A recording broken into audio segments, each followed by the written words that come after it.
Gbagbo Laurent rattrapé par la VAR. Mais Laurent Gbagbo a été toujours rattrapé par la VAR. Parce que quand ta vie même devient ton propre enfer, mais tu es permanemment dans l'enfer. Et exactement c'est ce qu'on voit aujourd'hui avec Laurent Gbagbo. Est-ce qu'on est obligé de se fatiguer? Et là, pour parler de la VAR, moi j'ai préparé une petite VAR. Et je vais la mettre pour que vous écoutiez. Aujourd'hui, là, c'est le PDCI. Et puis, le PPACI, toute l'opposition. C'est eux aujourd'hui qui veulent mettre en mal le pays. Il n'y a pas de problème. J'ai même vu quelque part Tidjam Thiam dire que Laurent Gbagbo a tellement bien dirigé le pays que c'est au nom de ces indicateurs-là qu'il y a eu des entrées d'argent. J'ai dit, mais c'est quand même malheureux.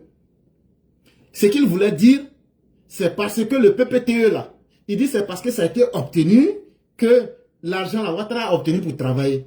J'ai dit, mais si c'est Tidjam Thiam qui a dit ça, mais c'est honteux. Parce que le même Tidjam Thiam a dit que Laurent Gbagbo là, qu'il a été un mauvais dirigeant. Et quand tu as été un mauvais dirigeant, c'est dans tous les sens. Je vais jouer ça ici. Et je vais rappeler à Tidjam Thiam que il a fallu 3 séances pour obtenir le PPTE là. Laurent Gbagbo là, il a essayé 1 fois, 2 fois. Ça a échoué. C'est la 3e séance qui était la dernière. Le ministre Charles Dibi dit, c'est notre dernière chance qui est là. C'est qu'on n'a pas envie de faire là. Il faut qu'on fasse ça. La personne qu'on n'a pas envie d'aller voir là. En ce moment, il était ministre de l'économie et des finances de Laurent Gbagbo.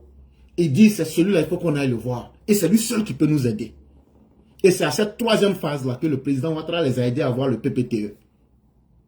Mais contrairement au mensonge et à l'escroquerie politique que Tidjam Thiam veut faire, le PPTE, ce n'est pas de l'argent qu'on donne. Et si lui ne sait pas ça, ça veut dire que vraiment il a été un banquier préhistorique et on comprend pourquoi il a fait tomber le Crédit Suisse et beaucoup d'autres banques. Le PPTE, c'est un programme d'allègement des dettes. Mais comment ça se passe? Tellement vous êtes endetté, on ne va plus vous donner de l'argent. Mais l'argent que vous devez rembourser dans les dettes qui vous ont surendetté, là, au lieu de rembourser, l'argent que vous devrez prendre pour rembourser, là, voilà, on vous donne un certain nombre de programmes de développement, des choses qu'il faut réaliser.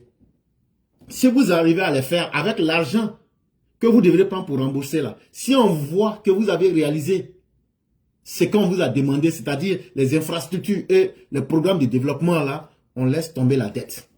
Voilà ce que c'est que le PPTE.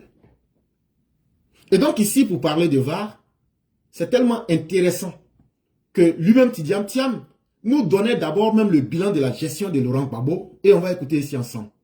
Je pense que M. Gbagbo a perdu cette élection parce qu'il a tenu un discours de division et d'agression et je pense que les Ivoiriens sont fatigués de ça. Ce qu'ils ont exprimé lors de l'élection, c'est leur lassitude vis-à-vis d'un certain type de leadership et leur désir de revenir à ce qui avait fait de la Côte d'Ivoire une nation paisible et admirée et respectée qui était un havre de paix. Toi-même, tu viens te contredire. Et donc, Tidjam Thiam, ce n'est pas parce que tu veux aujourd'hui exister sur la scène politique qu'il faut te déculotter et te mettre en spectacle pour devenir un histrion, un objet de moquerie publique. Toi-même, tu dis que Laurent Gbagbo, là, son incapacité à pouvoir mettre les Ivoiriens ensemble, son incapacité à pouvoir créer la paix. On ne peut pas faire de développement sans la paix. Mais quand toi-même, tu as divisé le peuple, tu as émietté le tissu social, tu as créé les conditions du désordre dans un pays, mais c'est totalement normal que tu ne puisses rien faire. Et toi-même, tu le dis ici, que c'est cette incapacité-là à pouvoir recentrer l'homme au cœur du débat à travers la stabilité. Laurent Gbagbo, lorsqu'il était dirigeant, il faisait le contraire de ce qu'il devrait faire.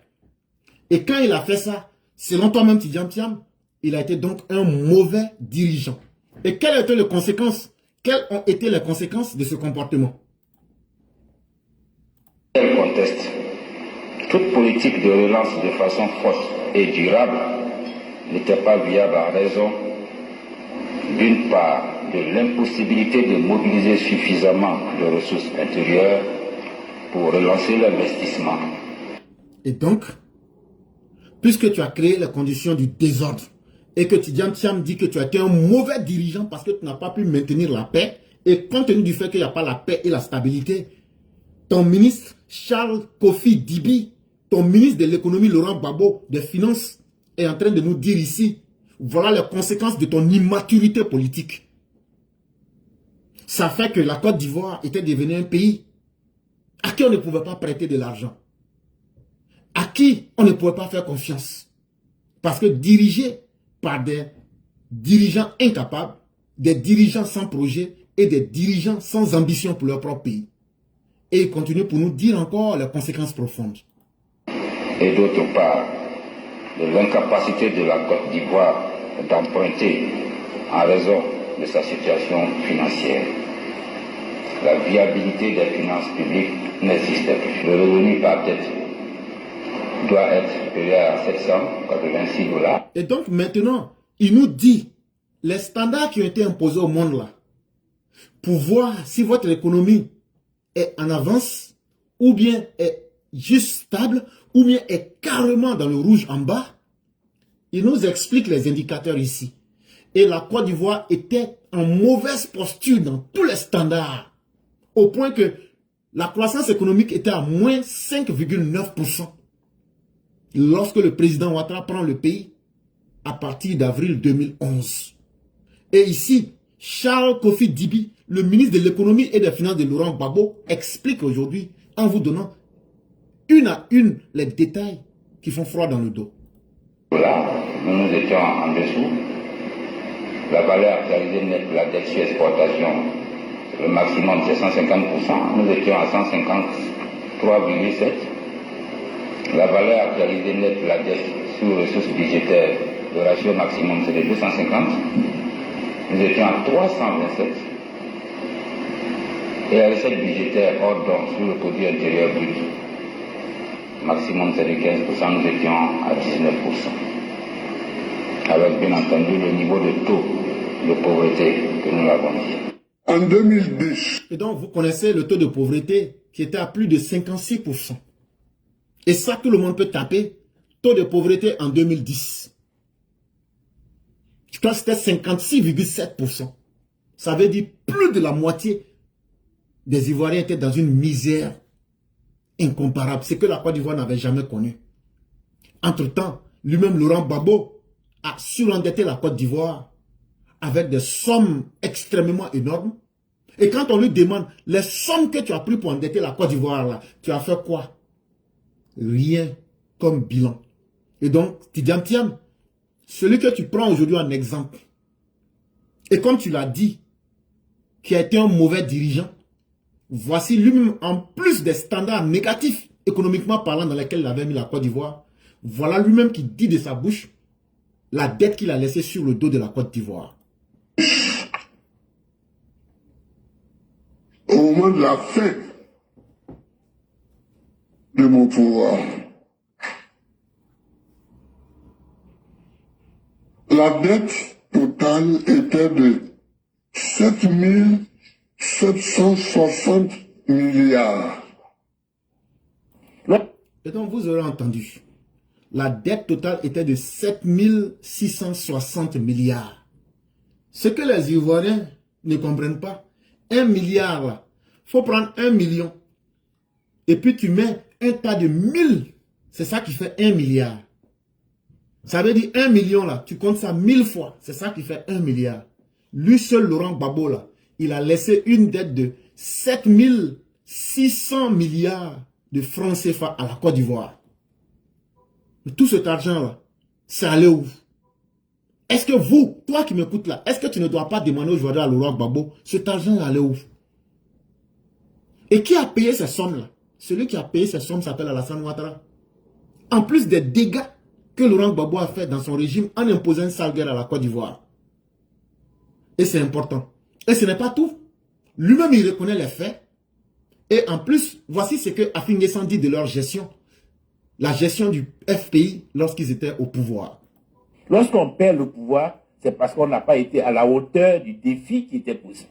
Ce n'est pas une fatalité. Notre intelligence, notre vision tactique, nous n'avons pas pu trouver la bonne posture les bons actes. Entre 2000. Et donc, est-ce que c'est moi encore j'ai parlé? Quand des dirigeants viennent, ils n'ont pas ce qu'il faut. Ils n'ont pas l'art de gouverner. Ils n'ont pas la technique de gouverner. Ils n'ont pas la volonté même de montrer la voie aux gens. Et qu'ils veulent diriger les Ivoiriens de façon villageoise. Et diriger le peuple en ne tenant pas compte des réalités du monde, ça ne peut que échouer.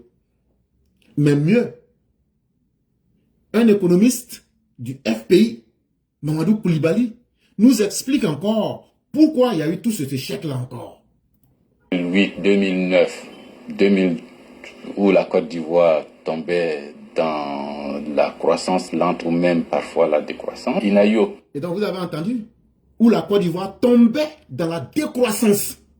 Et c'est pourquoi en 2010, le taux de la croissance économique était à moins 5,9%.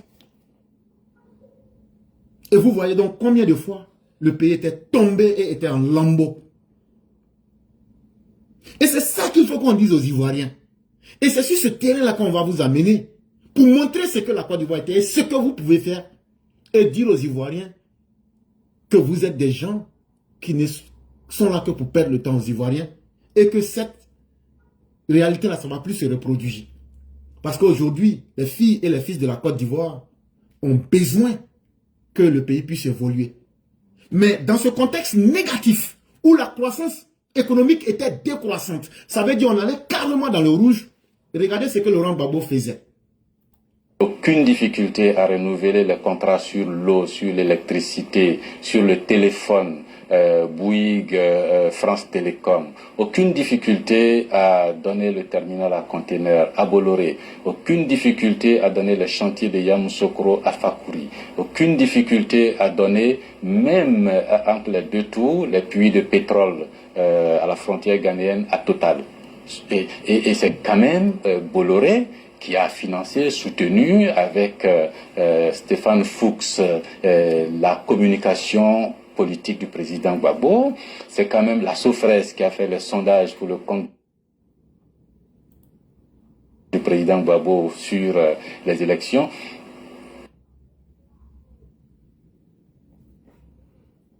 De mon point de vue, il n'y avait aucune difficulté sur ce plan. C'est quand même un paradoxe, non? C'est très paradoxal. Vous n'avez pas essayé de comprendre? L'histoire nous dira ce qui s'est... Avec tout ce que le président Gbagbo a pu donner à la France, ces choses-là ont pu arriver. Et donc vous voyez, au lieu d'aider les Ivoiriens qui étaient dans une sale posture économique, ces personnes ont préféré faire plaisir à la France pour continuer à creuser le fossé vers le bas des Ivoiriens pour les éventrer, pour nous mettre dans le rouge. Ça a été surtout ça la gestion de Laurent Gbagbo.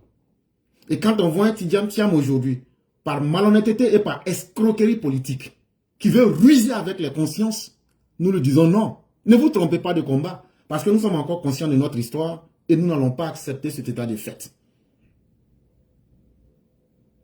Et donc, en ce qui concerne la réalité, en tout cas, tout ce qui peut rattraper Laurent Gbagbo sera mis en face de lui.